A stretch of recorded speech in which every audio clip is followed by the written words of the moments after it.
ये आकाशवाणी रायपुर है। छत्तीसगढ़ी समाचार बुलेटिन के संग स्मिता शर्मा के जय जोहार। अब सुनो आज के प्रमुख समाचार। छत्तीसगढ़ विधानसभा के शीतकालीन सत्र आज ले शुरू। पहले दिन सदन में दिवंगत नेता और सदस्य मन के अलावा विशिष्ट हस्ती मन ला देगीस श्रद्धांजलि। राष्ट्रीय स्वास्थ्य मिशन में सबले ज्यादा संख्या में डिजिटल स्वास्थ्य सेवा कार्ड बनाए बर छत्तीसगढ़ ला राष्ट्रीय स्तर में मिलिस पहली पुरस्कार। और प्रदेश में अब लोगन ला अपन घर बनाए खातिर मकान के अनुमति ऑनलाइन मिलही। अब समाचार विस्तार ले। छत्तीसगढ़ विधानसभा के शीतकालीन सत्र आज ले शुरू हो गया हवै। 17 दिसंबर तक चलैया ये सत्र के पहले दिन आज सदन में दिवंगत नेता और सदस्य मन के अलावा विशिष्ट हस्ती मन ला श्रद्धांजलि देगीस। सदन में मौजूदा विधानसभा के सदस्य रहे देवव्रत सिंह, पूर्व लोकसभा सांसद गोंदिल प्रसाद अनुरागी, प्रदेश के पूर्व राज्य मंत्री रजिंदर पाल सिंह भाटिया, पूर्व संसदीय सचिव युद्धवीर सिंह जुदेव, अविभाजित मध्यप्रदेश के पूर्व राज्य मंत्री मूलचंद खंडेलवाल, अविभाजित मध्यप्रदेश विधानसभा के पूर्व सदस्य मनुराम कच्छ के संग पाछू 8 दिसंबर के वायुसेना की हेलीकॉप्टर दुर्घटना में दिवंगत देश के पहली chief of defence staff general Bipin Rawat, उनकर धर्मपत्नी मधुलिका रावत और शहीद जवान मन ला श्रद्धांजलि देगीस। सदन की कार्यवाही शुरू होते विधानसभा अध्यक्ष डॉ चरणदास महंत दिवंगत नेता और दूसर विशिष्ट लोगन के निधन के बारे में बतावत उनकर मन के जीवन परिचय दीन और श्रद्धांजलि अर्पित करीन। मुख्यमंत्री भूपेश बघेल हर दिवंगत नेता और विशिष्ट लोगन ला अपन श्रद्धांजलि देवत किहिन कि मौजूदा विधानसभा के सदस्य रहे देवव्रत सिंह सदन में बेबाकी के संग अपन बात कहत रहिन। श्री बघेल किहिन कि कम उम्र में उनकर निधन देश और प्रदेश बर अपूरणीय क्षति है। मुख्यमंत्री दूसर विशिष्ट मन के संग दिवंगत सीडीएस जनरल बिपिन रावत के योगदान के घलो सुरता करीन और ओमन ला अपन श्रद्धांजलि दीन। सदन में नेता प्रतिपक्ष धर्मलाल कौशिक संगरा दूसर सदस्य मन घलो दिवंगत नेता और विशिष्ट लोगन ला अपन श्रद्धांजलि दीन और 2 मिनट के मौन घलोक राखीन। एकर पहले विधानसभा अध्यक्ष डॉ चरणदास महंत के अध्यक्षता में विधानसभा के समिति कक्ष में कार्य मंत्रणा समिति के बैठका होइस। एमा मुख्यमंत्री भूपेश बघेल, नेता प्रतिपक्ष धर्मलाल कौशिक और संसदीय कार्य मंत्री रविन्द्र चौबे संघरा समिति के दूसर सदस्य मन मौजूद रहिन। आजेच विधानसभा अध्यक्ष और मुख्यमंत्री विधानसभा परिसर में नवा बने कमरा के उद्घाटन घलो करीन। बाद में पत्रकार मन ले गोठ बात करत नेता प्रतिपक्ष धर्मलाल कौशिक बताइन कि सत्र के दौरान ये बखत भाजपा मुख्य रूप ले धान खरीदी, धर्मांतरण और कानून व्यवस्था के संग कवर्धा में हुए घटना ला लेके सरकार ले जवाब मांगी। राज्य सरकार विधानसभा में बताए है कि प्रदेश के 22 जन आईएएस अधिकारी मन के खिलाफ आपराधिक मामला दर्ज हवै। भाजपा विधायक कृष्णमूर्ति बांधी के सवाल के जवाब में ये जानकारी देगीस। एकर अनुसार सबले पुराना विवरण 23 फरवरी 1995 के हवै, जेमा रघुनाथ प्रसाद, जी वेंकैया, आरपी यादव, अजय नाथ और एनपी तिवारी के खिलाफ मामला दर्ज होए रहीस।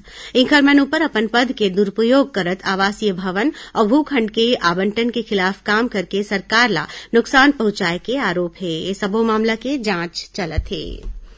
प्रधानमंत्री नरेंद्र मोदी आज वाराणसी में पुनरुद्धार के बाद श्री काशी विश्वनाथ धाम के नवा स्वरूप के लोकार्पण करेन। श्री मोदी किहिन की काशी विश्वनाथ आयले अब बड़ ऊर्जा मिलथे। प्रधानमंत्री किहिन की बाबा विश्वनाथ के आशीर्वाद हमर मन ऊपर सब्बो झन बर है। ओमन किहिन की अब विश्वनाथ धाम के परियोजना के पूरा होइले यहां हर कोई के पहुंचना आसान हो गया हवै। राष्ट्रीय स्वास्थ्य मिशन में सबले ज्यादा संख्या में डिजिटल स्वास्थ्य सेवा कार्ड बनाए बर छत्तीसगढ़ ला राष्ट्रीय स्तर में पहली पुरस्कार मिले है। केंद्रीय स्वास्थ्य राज्य मंत्री डॉ भारती प्रवीण पवार आज नई दिल्ली में हुए कार्यक्रम में ये पुरस्कार लीन। आजादी के अमृत महोत्सव में देश में 16 नवंबर ले 12 दिसंबर तक छत्तीसगढ़ में 53,000 ले ज्यादा स्वास्थ्य सेवा कार्ड बनाए गीस। प्रदेश में अब लोगन ला अपन मकान बनाए खातिर मकान के अनुमति ऑनलाइन मिलही। मुख्यमंत्री भूपेश बघेल इस संबंध में मुख्य सचिव ला जरूरी निर्देश दीन है। मानवीय हस्तक्षेप के बिना ऑनलाइन भवन अनुज्ञा प्रणाली लागू करेले लोगन ला निश्चित समय सीमा में घर बैठे भवन निर्माण के मंजूरी मिल सकही। छत्तीसगढ़ी समाचार बुलेटिन आपमन आकाशवाणी रायपुर ले सुनत हव। छत्तीसगढ़ की खबरों से है आपका वास्ता और खबरों की विश्वसनीयता से है हमारा वास्ता। आकाशवाणी समाचार रायपुर के प्रादेशिक समाचार बुलेटिन के साथ ही हमारे समसामयिक कार्यक्रम आप रेडियो के अलावा अपने मोबाइल पर भी सुन सकते हैं। आकाशवाणी समाचार फेसबुक, ट्विटर और यूट्यूब पर भी उपलब्ध है। हमारा Facebook page Chhattisgarh news on AIR, Twitter handle CGAIR news और हमारा यूट्यूब चैनल है छत्तीसगढ़ AIR न्यूज। तो अब रेडियो के साथ ही आपके मोबाइल के जरिए भी हम पहुंच रहे हैं आप तक। छत्तीसगढ़ की हर खबर के लिए सुनते रहिए आकाशवाणी समाचार। अब आगू बाढ़बो बाचे समाचार कोती। देश हा आज बछर 2001 में संसद में हुए आतंकी हमला के शहीद मन ला श्रद्धांजलि देवत हे।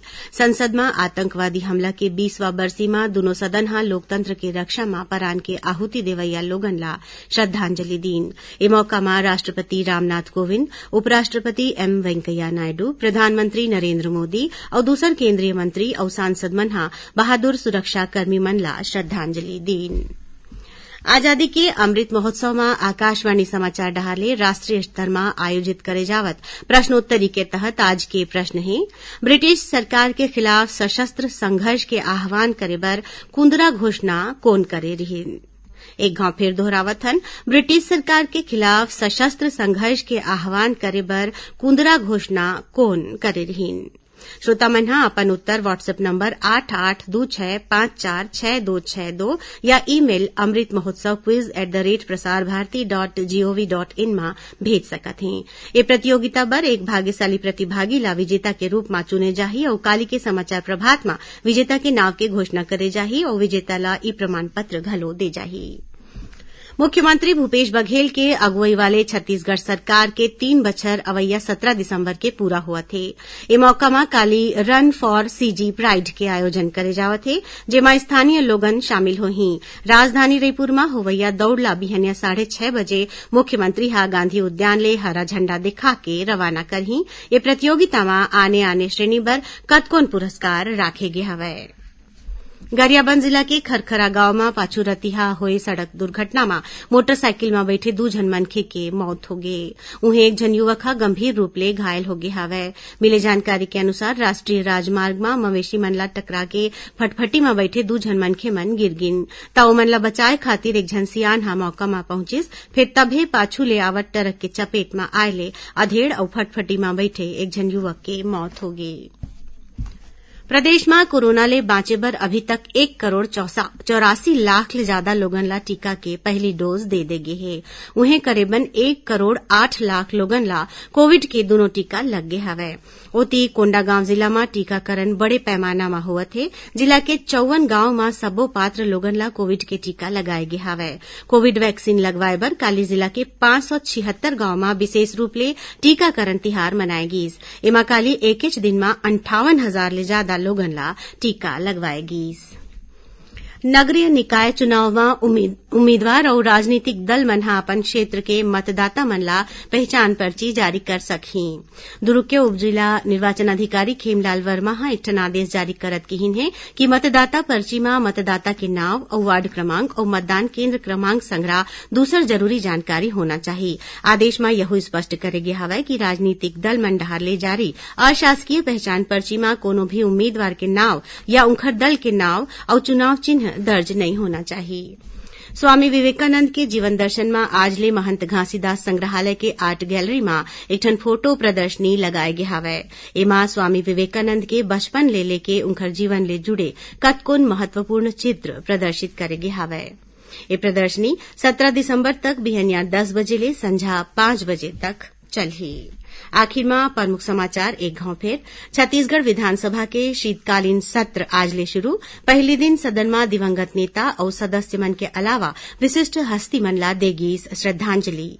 राष्ट्रीय स्वास्थ्य मिशन में सबले ज्यादा संख्या में डिजिटल स्वास्थ्य सेवा कार्ड बनाए बर छत्तीसगढ़ ला राष्ट्रीय स्तर में मिलिस पहली पुरस्कार।